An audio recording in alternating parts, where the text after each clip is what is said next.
Dukung terus channel ini dengan cara subscribe, like, and share video supaya semakin berkembang dan bermanfaat bagi yang menonton. Ya, halo. Kembali lagi di channel Kelapaku TV.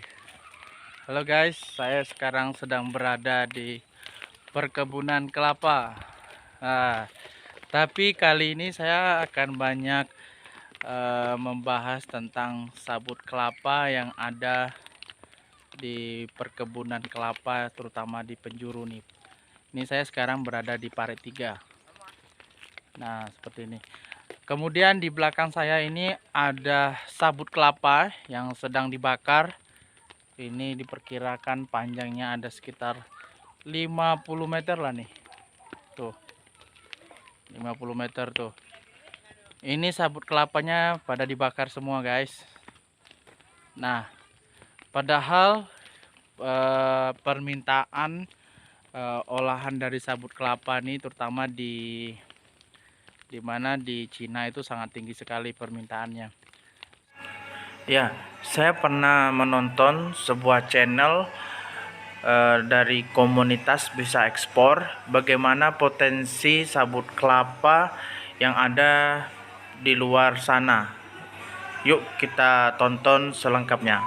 Halo guys, welcome back to my channel. Bareng gue Julu Ekspor di series A, B, C, D. Apapun bisa cuan kalau diekspor. Nah, buntalan apa? Oke, gue keluarin satu. Ya, mungkin agak sedikit kotor, tapi it's okay. Untuk kalian gue akan review ini. Jadi ini produk namanya adalah coconut fiber. Jadi kalau misalnya ada yang bilang coir fiber atau apapun itu, sebenarnya untuk produk ini tuh namanya macam-macam untuk international tradingnya, nama si produk ini. Tapi gue sebutnya coconut fiber. Nah, untuk produk coconut fiber, gue bisa ngejelasin bahwa Indonesia adalah salah satu supplier terbaik coconut fiber di dunia. Kenapa? Karena kalau kita lihat dari perkebunan kelapa, Indonesia adalah perkebunan kelapa terbesar di dunia. Tapi sayangnya, kalian tahu nggak sayangnya, total potensi kelapa Indonesia itu per tahun ada 15 miliar butir. Dan kalian harus tahu bahwa 1 kilo coconut fiber itu dibutuhkan 8 butir. Jadi 1 kilo coconut fiber butuh 8 butir dan Indonesia bisa supply atau bisa menghasilkan 15 miliar butir per tahunnya. Dan gue catat di sini, Indonesia itu sebenarnya bisa memproduksi 1,8 miliar ton coconut fiber setiap tahunnya. Nah, jadi kalau ditanya potensinya besar, besar banget. Jadi gue jelasin di depan, coconut fiber ini punya potensi ekspor di Korea, Jepang, dan Cina. Jadi kalau ditanya kok ekspornya cuma ke 3 negara, guys, 1 negara aja permintaannya unlimited. Untuk Cina sendiri, coconut fiber ini permintaan unlimited. Once kalian sudah punya produk ini, buyer akan kejar-kejar kalian sampai kapanpun. Mungkin kalian nggak akan bisa tidur kalau kalian bilang, Mister, gue punya produk ini. Nggak akan habis. Mereka akan kejar-kejar kalian luar biasa. Kalian tahu nggak, kalau misalnya potensi ekspor gitu ya, atau permintaan impor dari Cina, atau Cina pengen membeli gitu ya, mereka ingin membeli coconut fiber dari Indonesia, ya mereka minta per hari. Kalian tahu nggak berapa? 6.000 ton per hari. Bayangin guys, permintaan Cina per hari adalah 6.000 ton. Kalau misalnya diasumsiin 1 kontainer 20 feet untuk coconut fiber itu berarti kurang lebih 13 ton, yang artinya mungkin mereka minta 500 kontainer, 550 kontainer per hari. Bayangin, kalau kalian bisa melihat peluang yang ini kan sebenarnya sampah. Kalau kalian mungkin daerahnya punya perkebunan kelapa, kan akan lihat bahwa ini sampah sebenarnya. Jadi kalau misalnya kelapa itu yang sering dicari sama petani biasanya adalah dagingnya, atau kita sebut kopra. Mereka cunggil kopranya, setelah itu kulitnya sama serabutnya dibuang. Biasanya dibakar, kalau di Maluku disebutnya fufu. Itu untuk ngasepin si daging kelapanya supaya dia hitam, jadi kopra hitam. Tapi kalau kalian tahu ini sebenarnya bisa jadi uang, sayang banget kalau kalian bakar. Kalian tuh bakar miliaran rupiah. Bahkan kalau misalnya gue catat gitu ya, gue catat di Indonesia, potensi pendapatan, maksudnya Indonesia kehilangan potensi pendapatan belasan triliun rupiah dari coconut fiber. Kenapa gue bisa bilang kayak gitu? Gini, 15 miliar butir itu bisa menghasilkan 1,8 miliar ton coconut fiber per tahunnya. Tapi Indonesia cuma bisa supply 10% dari seluruh total coconut fiber di dunia.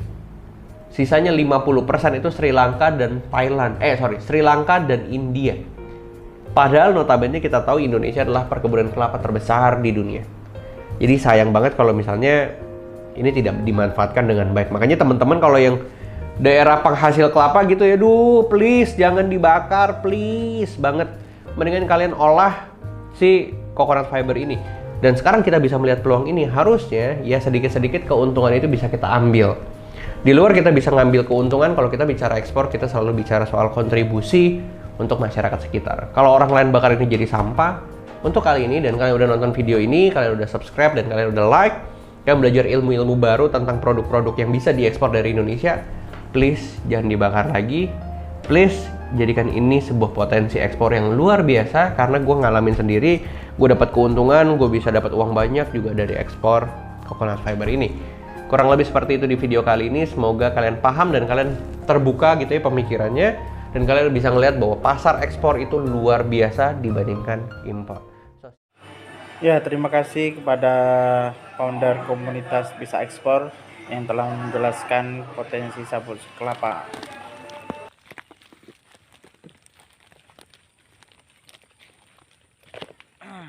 Nah, ini proses pembakaran seperti ini memang biasa kita lakukan. Nah, karena memang yang di tempat pelabuhan ini mau dipakai lagi buat kelapa. Nah, seperti itu tuh. Nah, itu. Ya. Ini katanya harus habis jam 10 malam nih, teman-teman. Nah, seperti itu. Dan mereka juga untuk upah bakarnya sendiri ada itu. Padahal ketika diolah, sabut kelapa ini bisa menghasilkan ya. Bahkan produk-produk dari sabut kelapa itu banyak yang diekspor ke luar negeri. Ya, itu aja cerita singkat sabut kelapa yang ada di perkebunan kelapa, terutama di penjuru.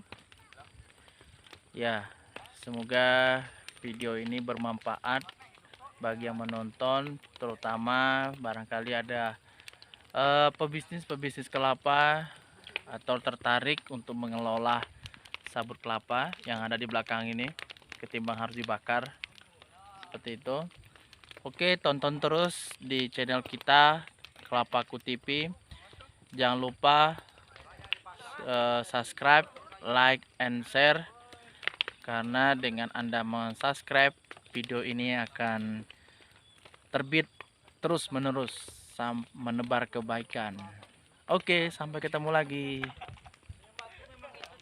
Ya, assalamualaikum warahmatullahi wabarakatuh. Hari ini tanggal 14 Agustus 2021. Proses bongkar muat sekarang dari Sungai Guntung. Ya, inilah, insya Allah ini akan dimuat sekitar 20 ton.